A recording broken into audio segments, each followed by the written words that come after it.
Hello everyone, welcome to easy Vidya channel. Easy Vidya channel में आपका स्वागत है। आज पढ़ेंगे नागार्जुन का जीवन परिचय। तो आइए नागार्जुन का जीवन परिचय जानते हैं। प्रगतिशील त्रयी के नागार्जुन का जन्म कब हुआ उन्हें भी ठीक से मालूम नहीं था। जोड़ घटाव से मान लिया गया कि 1911 में जून के किसी दिन वो पैदा हुए। नाम रखा गया ठक्कन मिसिर। बाबा वैद्यनाथ के आशीर्वाद से जन्म हुआ था, इसलिए परिष्कृत नाम रखा गया वैद्यनाथ मिश्र। वो दरभंगा के मैथिल ब्राह्मणों के परिवार से थे। उनकी आरंभिक शिक्षा दीक्षा ग्राम की संस्कृत पाठशाला में हुई। बाद में फिर काशी और कलकत्ता में संस्कृत का अध्ययन किया। काशी में रहते हुए ही उन्होंने अवधी, ब्रज, खड़ी बोली आदि का भी अध्ययन किया था। नाम वैद्यनाथ मिश्र, उपनाम नागार्जुन। जन्म 30 जून 1911 ईस्वी में। जन्म स्थान सतलखा गांव, दरभंगा, बिहार। इनकी मृत्यु हुई थी 5 नवंबर 1998 में। पिता का नाम गोकुल मिश्र, माता का नाम उमा देवी था। पत्नी अपराजिता। पुत्रियों के नाम थे उर्मिला और मंजू। भाषा इनकी थी हिंदी, मैथिली, संस्कृत। ये कवि, लेखक, उपन्यासकार थे।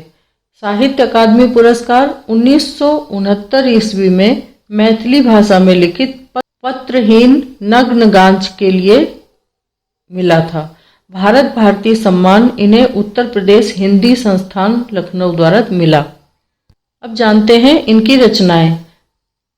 कविता संग्रह में इन्होंने लिखी युगधारा 1943 ईस्वी में, सतरंगी पंखों वाली 1949 ईस्वी में, प्यासी पथराई आंखें 1962 ईस्वी में, तालाब की मछलियां 1974 ईस्वी में, तुमने कहा था 1980 में, हजार हजार बाहों वाली इनकी कविता संग्रह में थी, पुरानी जूतियों का कोरस 1982 ईस्वी में, रतन गर्भ 1984 में, ऐसे भी हम क्या ऐसे भी तुम क्या, ये रचना इन्होंने 1985 ईस्वी में लिखी। आखिर ऐसा क्या कह दिया मैंने, ये रचना लिखी उन्होंने 1986 ईस्वी में। इस गुब्बारे के छाया में 1990 ईस्वी में, भूल जाओ पुराने सपने 1994 ईस्वी में, अपने खेत में 1997 ईस्वी में।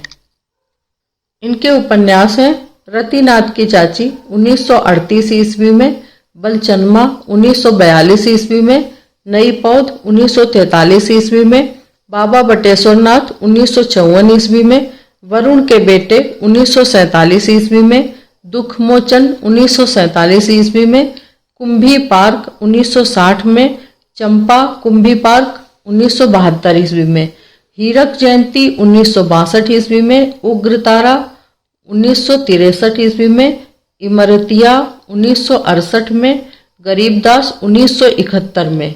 ये इन्होंने उपन्यास लिखे।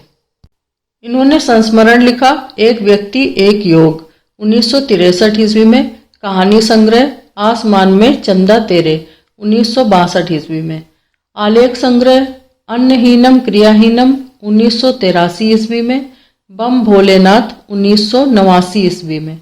बाल साहित्य लिखे इन्होंने कथा मंजरी भाग 1 1948 ईस्वी में, कथा मंजरी भाग 2 1958 ईस्वी में, मर्यादा पुरुषोत्तम राम 1955 में, विद्यापति की कहानी 1964 ईस्वी में। नागार्जुन की मैथिली रचनाएं हैं चित्र कविता संग्रह 1949 ईस्वी में, पका है ये कटहल 1994 ईस्वी में, पारो उपन्यास 1946 ईस्वी में, नवतुरिया 1954 ईस्वी में। मातृभाषा मैथिली में वैदेह उपनाम से कविता लेखन की शुरुआत की। 1930 में मैथिली में लिखी उनकी पहली कविता छपी और 1932 में अपराजिता से उनका विवाह हुआ। वे घुमंतु स्वभाव के थे। लंका में बौद्ध धर्म की दीक्षा ली और नाम बदलकर नागार्जुन कर लिया। यही बौद्ध ग्रंथों का अध्ययन किया और काम चलाऊ अंग्रेजी और पाली भाषा सीखी। इसके बाद 1938 में भारत लौटे तो किसान आंदोलन में भागीदारी की। 3 बार जेल गए। 8-8 पृष्ठों की मैथिली काव्य पुस्तिका तैयार कर ट्रेन में बेची। मैथिली उन्हें यात्री उपनाम से पहचानती है। नागार्जुन जन कवि कहे जाते हैं। उनके काव्य की अंतर्वस्तु का दायरा बृहत है।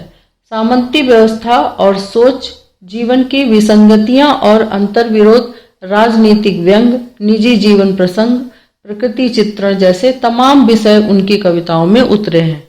अरुण कमल उनकी कविताओं के बारे में कहते हैं, मिथिला के रुचिर भूभाग से लेकर मुलुंड के अति सुदूर प्रदेश तक फैली हुई काव्य भूमि, बिहार के सामंती उत्पीड़न से लेकर अमेरिकी साम्राज्यवाद तक की शोषण श्रृंखला, भूमिहीन मजदूरों के दुर्दम संघर्ष से लेकर जूलियन रोजनबर्ग की महान संघर्ष गाथा और नितांत व्यक्तिगत जीवन प्रसंगों से प्राप्त सुख दुख से लेकर बाकी सारे जगत के सुख दुख, मोतिया नेवले और मधुमती गाय तक के ये चौहद्दी है नागार्जुन के काव्य महादेश की।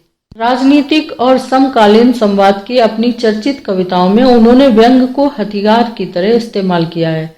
नामवर सिंह उन्हें कबीर के बाद हिंदी का सबसे बड़ा व्यंग्यकार बताते हैं। उनके पास कविता कहने के 1000 ढंग थे।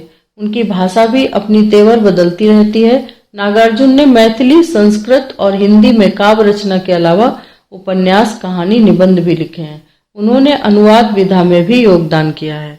तो आशा है आपको नागार्जुन का जीवन परिचय का ये वीडियो पसंद आया होगा। तो please like, share, comment and notification का बटन जरूर ऑन कर लीजिए, जिससे हमारे नोटिफिकेशन आप तक पहुंचते रहें।